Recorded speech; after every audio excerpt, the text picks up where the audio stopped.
नमस्कार, आप देख रहे हैं एबीपी गंगा। मैं हूं स्नेहलता और चलिए उत्तराखंड प्राइम की शुरुआत करते हैं, जहां यूपी के लखीमपुर खीरी में हुई घटना को लेकर कांग्रेस ने बाजपुर में लोकतंत्र बचाओ मार्च निकाला। इस दौरान पूर्व सीएम हरीश रावत और गणेश गोंदियाल भी मौजूद रहे। यहां कांग्रेस का कहना है कि देश में जिस तरीके के हालात हैं, इस वजह से लोकतंत्र अब खतरे में है। उसे बचाने के लिए इस यात्रा को निकालते नजर आए।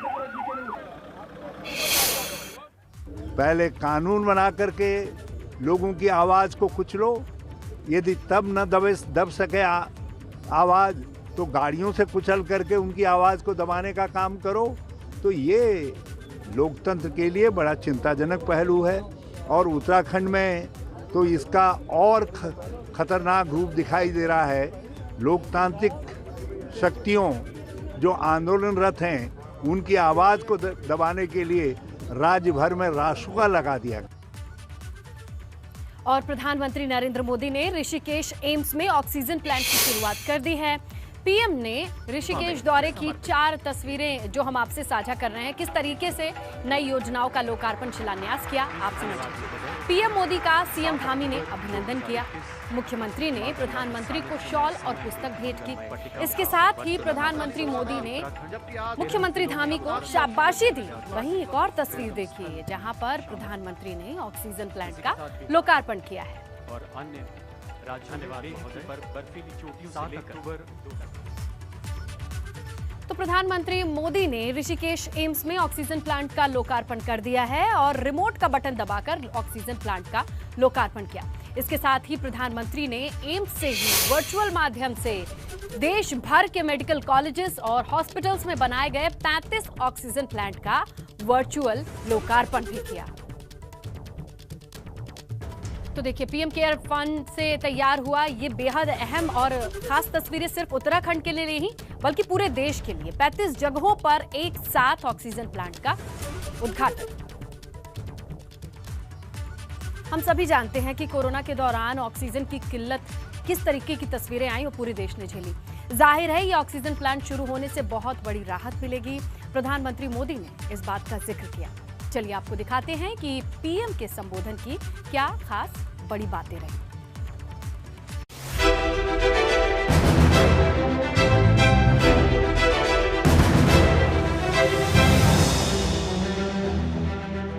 रिमोट से बटन दबाते ही पीएम मोदी ने उत्तराखंड को बड़ी सौगात दे दी। पीएम मोदी ने एम्स में बनाए गए ऑक्सीजन प्लांट का लोकार्पण किया। पीएम मोदी ने कहा कि कोरोना के खिलाफ चल रही जंग में ये ऑक्सीजन प्लांट काफी मददगार रहेंगे।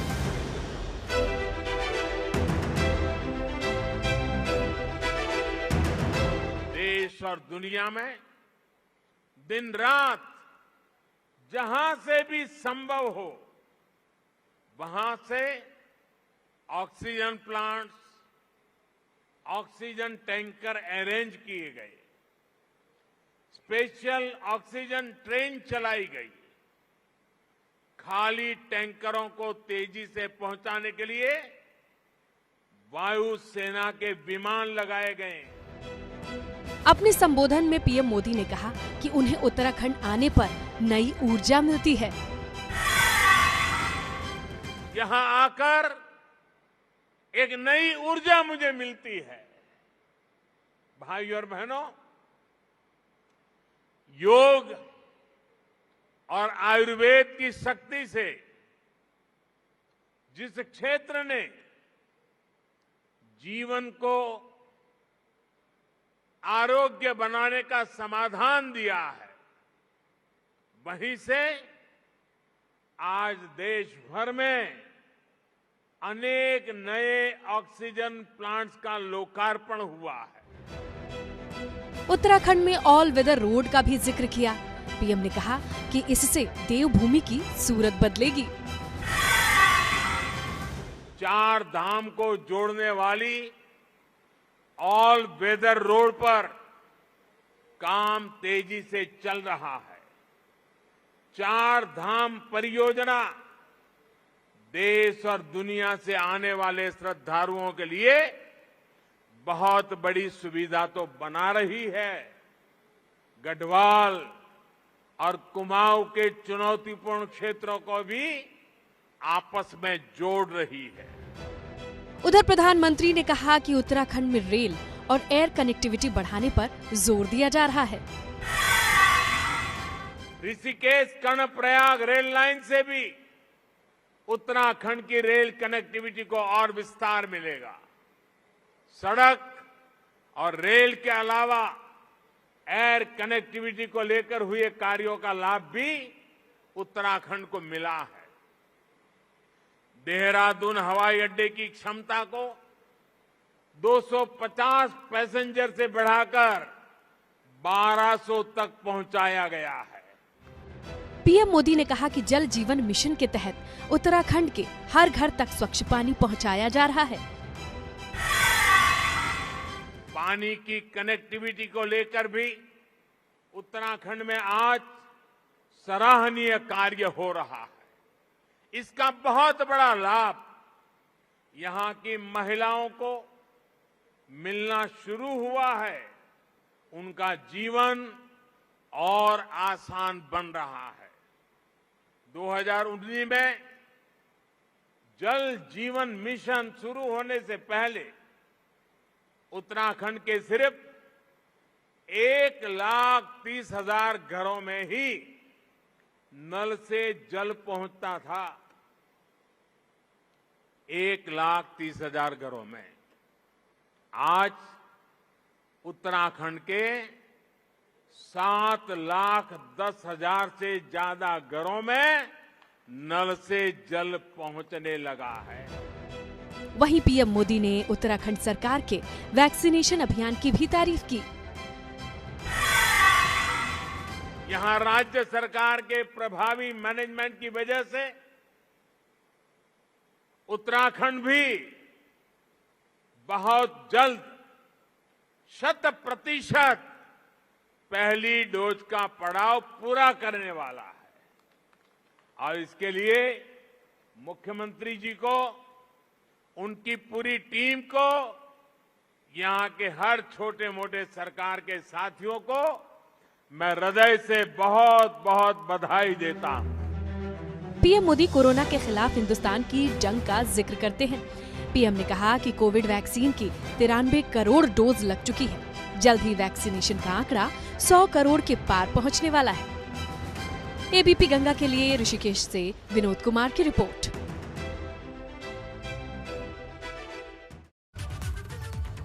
कार्यक्रम के दौरान सीएम पुष्कर सिंह धामी ने कहा कि पीएम मोदी के नेतृत्व में देश तरक्की कर रहा है। जीवन रक्षक ऑक्सीजन प्लांटों को समर्पित किया है। इसके लिए मैं अपने हृदय की गहराइयों से उनका आभार व्यक्त करता हूं। आज आदरणीय प्रधानमंत्री जी के नेतृत्व में भारत पुनः विश्व गुरु के बनने की ओर अग्रसर है। आज से लगभग 1.5 वर्ष पूर्व जब कोरोना महामारी का प्रारंभ हुआ था, तब से लेकर आज तक माननीय प्रधानमंत्री जी ने एक नेता के रूप में, एक प्रशासक की भांति ही नहीं बल्कि हमारे अभिभावक की भांति हमारा हाथ थामा और मुश्किल की घड़ी में पूरी देश को हौसला देने का काम किया। पीएम मोदी ने देश भर के कई ऑक्सीजन प्लांट का वर्चुअल माध्यम से लोकार्पण किया। इस दौरान टिहरी और नैनीताल में ऑक्सीजन प्लांट की शुरुआत की गई।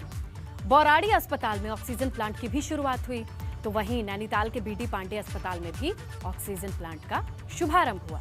अगर आप कर्णप्रयाग की बात करें तो वहां भी 240 लीटर की क्षमता वाले ऑक्सीजन जनरेशन प्लांट का लोकार्पण हुआ है।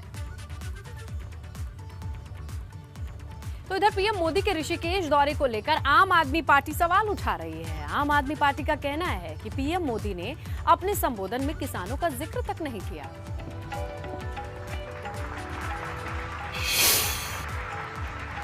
विदेशों में अगर कोई मृत्यु हो जाती है तो ये उसको लिए ट्वीट करने का टाइम मिल जाता है, लेकिन हमारे देश के जो अन्नदाता है उसको जिस तरीके से बुरी तरह लखीमपुर में रौंदा गया, मारा गया, उसके ऊपर प्रधानमंत्री जी के पास 2 शब्द बोलने के लिए नहीं है।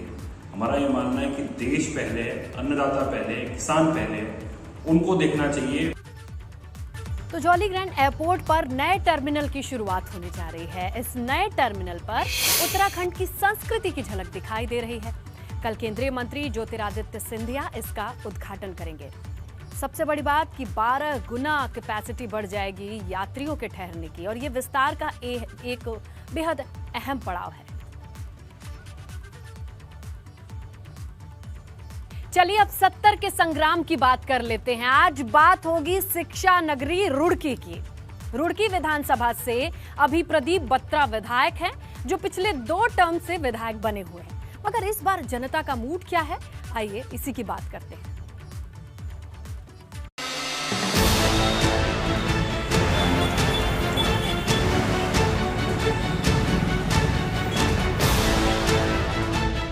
रुड़की को शिक्षा नगरी भी कहा जाता है। मौजूदा समय में यहां से भाजपा के प्रदीप बत्रा विधायक हैं। आपको बता दें कि रुड़की विधानसभा का सियासी इतिहास कैसा रहा है। इस सीट पर 4 बार चुनाव हो चुके हैं। पहली बार 2002 में हुए चुनाव में भाजपा की तरफ से सुरेश चंद जैन विधायक चुने गए। 2007 में हुए चुनाव में भी लोगों ने विधायक के रूप में सुरेश चंद जैन को ही चुना। 2012 के चुनाव में इस सीट पर कांग्रेस का कब्जा रहा और प्रदीप बत्रा कांग्रेस के विधायक बने, जबकि 2017 में इस सीट पर भाजपा का कब्जा हो गया। कांग्रेस छोड़कर भाजपा में शामिल हुए प्रदीप बत्रा चुनाव जीत गए। प्रदीप बत्रा का भरोसा है कि जनता इस बार भी उन पर ही भरोसा जताएगी। जिला बनाने की घोषणा कराई थी और एक नजूल वाला मामला था, उस पर कार्रवाई चल रही है, फाइल उसकी चल रही है और एक पुल का निर्माण होना है। पुल की फाइल भी बहुत जल्दी होने वाली है, तो एक पुल का निर्माण और गंगनहर पटरी पर होगा। नहर किनारे सौंदर्यीकरण होना है। पर्यटन की दृष्टि से जो है यहाँ पर वाटर स्पोर्ट्स के जो है हब बनना है। 2017 के विधानसभा चुनाव में मुख्य मुकाबला कांग्रेस के सुरेश चंद जैन और बीजेपी के प्रदीप बत्रा के बीच रहा था। प्रदीप बत्रा को मिले वोटों का अंतर करीब 12,500 का था, जिसे वो इस बार भी जारी रखने की कोशिश करेंगे। एबीपी गंगा के लिए रुड़की से विनीत त्यागी की रिपोर्ट।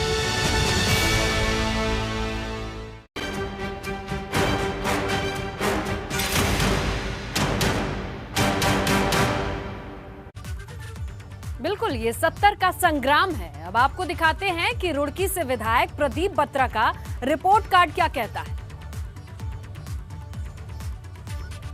तो देखिए, प्रदीप बत्रा ने क्लीन सिटी ग्रीन सिटी का नारा दिया था और उस पर उन्होंने काम भी शुरू कर दिया। विधायक पद पर रहते हुए प्रदीप बत्रा ने रुड़की में सीवेज पेयजल की सुविधा के लिए एडीबी प्रोजेक्ट मंजूर कराया। तो वहीं पंडित दीनदयाल ब्रिज का भी निर्माण विधायक प्रदीप बत्रा ने ही कराया है।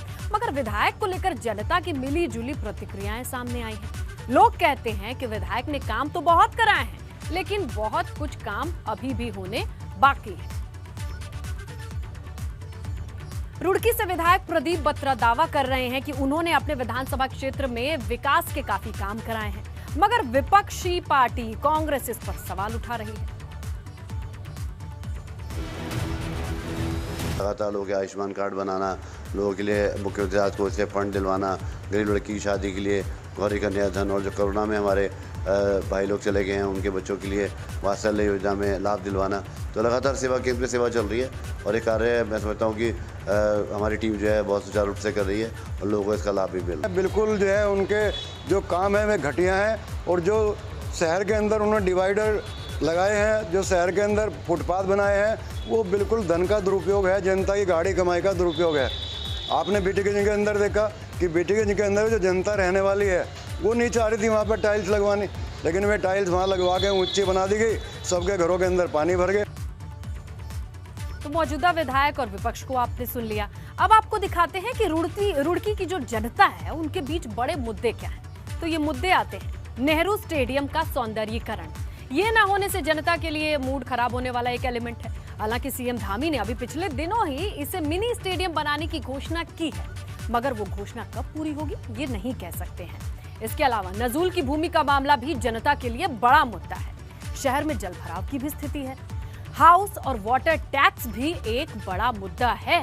इसके साथ ही खस्ता हाल सड़कें ये लोगों के लिए परेशानी बनती आई हैं। काम किया, गांव में अच्छा काम किया, बढ़िया किया, नाली वाली सब ठीक बनाई जी। जैसे कोरोना का टाइम चला है, इस कोरोना के टाइम के अंदर विधायक जी ने जनता की कोई मदद नहीं करी, ना कोई ऑक्सीजन थी ना कुछ था, जनता तराई तराई मरती रही। अच्छा कार्यकाल है, शहर में जगह जगह पर हर चौराहे का आप देखेंगे, हर जगह सौंदर्यीकरण। काम तो उनके अधूरे हैं, अभी पूरा विकास नहीं है रुड़की का। रुड़की की सड़कें अभी बहुत खराब है। जैसा सिनेरियो था रुड़की का, उसमें काफ़ी सारे चेंजेस आए हैं, काफ़ी सारे पॉजिटिव चेंजेस आए हैं जो हम लोग को रोड्स वगैरह पे देखने के लिए मिलते हैं।